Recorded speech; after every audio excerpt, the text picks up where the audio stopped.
नागपुरात मामा सरदार यांची जयंती साजरी करण्यात आली. आपण बघत आहात BS4 न्यूज यूट्यूब चॅनलवर. प्रतिनिधी संजय खांडेकर. धामणा लिंगा यांची रिपोर्ट. आंबेडकरी चळवळीतील झुंजार कार्यकर्ते. औरंगाबाद विद्यापीठ नामांतर आंदोलन करीत असताना लाँगमार्च प्रणेता प्राध्यापक जोगेंद्र कवाडे सर यांच्या सोबत आंदोलनात सहभागी होत आपल्या कार्यकर्तृत्वाची छाप आंबेडकरी चळवळीतील लोकांमध्ये सोडणाऱ्या निष्ठावंत कार्यकर्ते मामा सरदार यांची जयंती नागपुरात साजरी करण्यात आली. सोमवार दिनांक 20 जानेवारी 2025 रोजी पीपल्स रिपब्लिकन पार्टीचे केंद्रीय कार्यालय आनंदनगर बर्डी नागपूर येथे पीपल्स रिपब्लिकन पार्टीचे राष्ट्रीय अध्यक्ष प्राध्यापक जोगेंद्र कवाडे सर तसेच पक्षाचे राष्ट्रीय कार्याध्यक्ष महाराष्ट्र लघु उद्योग विकास महामंडळाचे उपाध्यक्ष जयदीपभाई कवाडे यांच्या प्रमुख उपस्थितीत जयंती साजरी करण्यात आली. यावेळी पक्षाचे नागपूर शहराध्यक्ष कैलास बोंबले, कार्यालयीन सचिव भीमराव कळमकर, ज्येष्ठ नेते दिलीप पाटील यांच्यासह अनेक कार्यकर्ते उपस्थित होते. जयंतीनिमित्त त्यांच्या जीवनावर भाष्य करताना पीपल्स रिपब्लिकन पक्षाचे राष्ट्रीय अध्यक्ष प्राध्यापक जोगेंद्र कवाडे सर काय म्हणाले आपण बघत रहा. अशाच प्रकारच्या बातम्या, घटना, घडामोडी आपल्या लोकप्रिय BS4 न्यूज यूट्यूब चॅनलवर. चॅनलला लाईक, सबस्क्राईब, शेअर करा आणि बेल आयकॉन दाबून चॅनलचे भागीदार होत चॅनलला आर्थिक सहकार्य करा. धन्यवाद.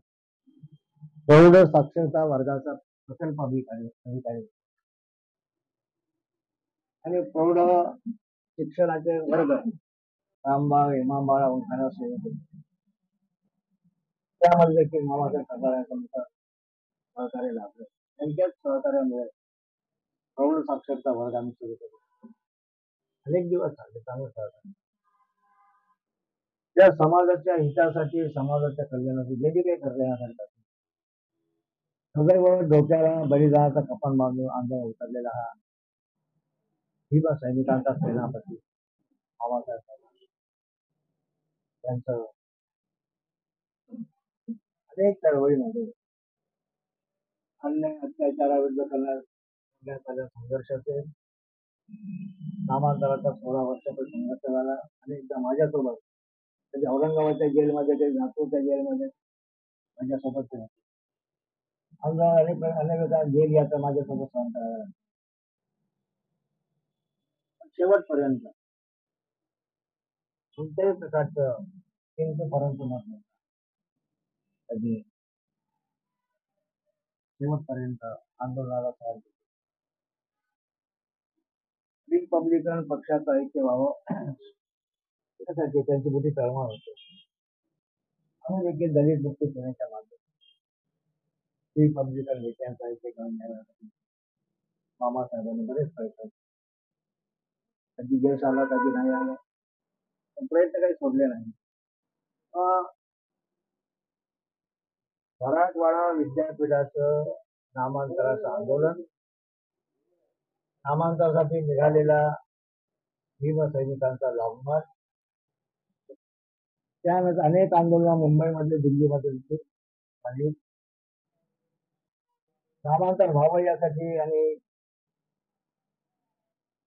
बुद्धदेवची महाबोधी विहार हे बौद्धांच्या ताब्यात मिळावं, मंडलाची अंमलबजावणी व्हावी, हे नामांतराच्या मागणीसाठी आग्र्यापासून दिल्लीमध्ये आमचा मुक्ती मार्च मिळाला. पायी चालत आणि दिल्लीपर्यंत या आंदोलनामध्ये देखील मामासाहेब सरदार सहभागी झाले.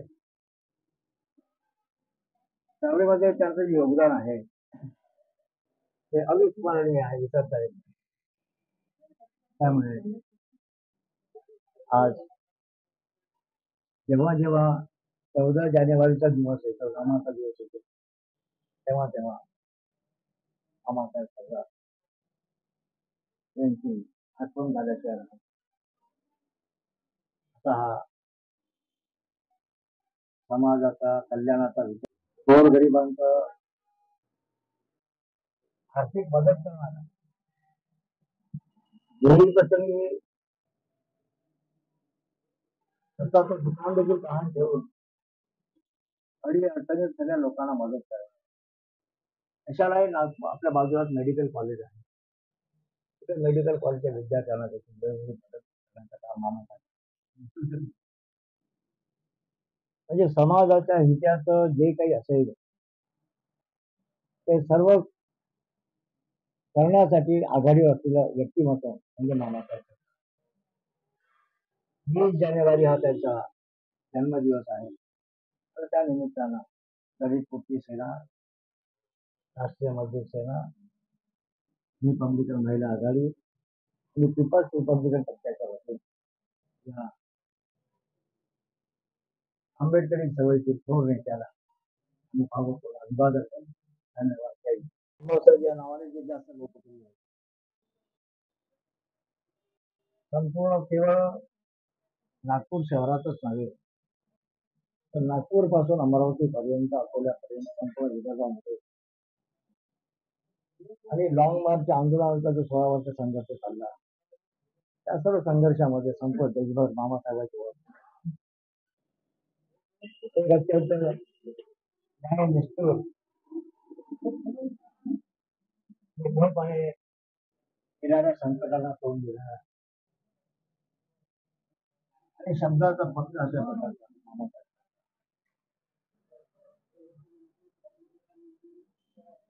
त्यांचं जीवन अत्यंत संघर्षमय झालं. निलंबाडामध्ये म्हणजे रिपब्लिकन पक्षाचं दलित मुक्ती सेनेचा नामांक आंदोलनाचं काम करत असताना देखील स्वतःचा चरितार्थ चालवण्यासाठी त्यांनी भंगाराचा व्यवसाय सुरू केला. पण शेवटी आंदोलनामध्ये आल्यामुळे हा भंगाराचा व्यवसाय देखील बंद पडला. पण लोकप्रियता एवढी त्यांची, त्यांनी शब्द टाकावा आणि समाजाला शब्द फेरावा अशा प्रकारची लोकप्रियता. आणि दलित मुक्ती सेनेच्या वतीनं रामबाळ, इमामबाळा आणि ठाण्यामध्ये एक मोहीम सुरू, अभियान सुरू केलं. बौद्धांचं शुद्धीकरण हे अभियान सुरू.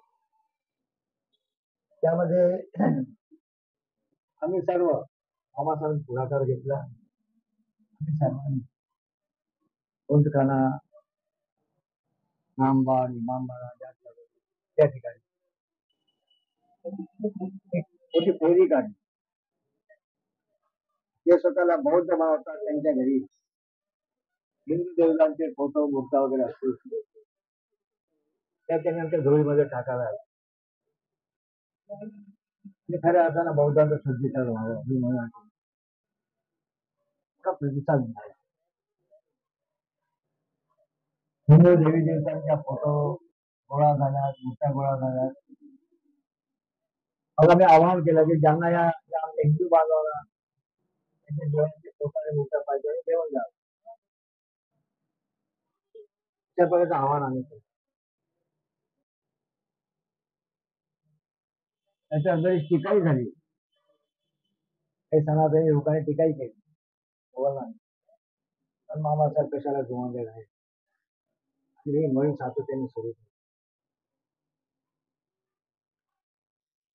मामासाहेबांचा माझा पहिला परिचय झाला डॉक्टर बाबासाहेब आंबेडकर महाविद्यालय.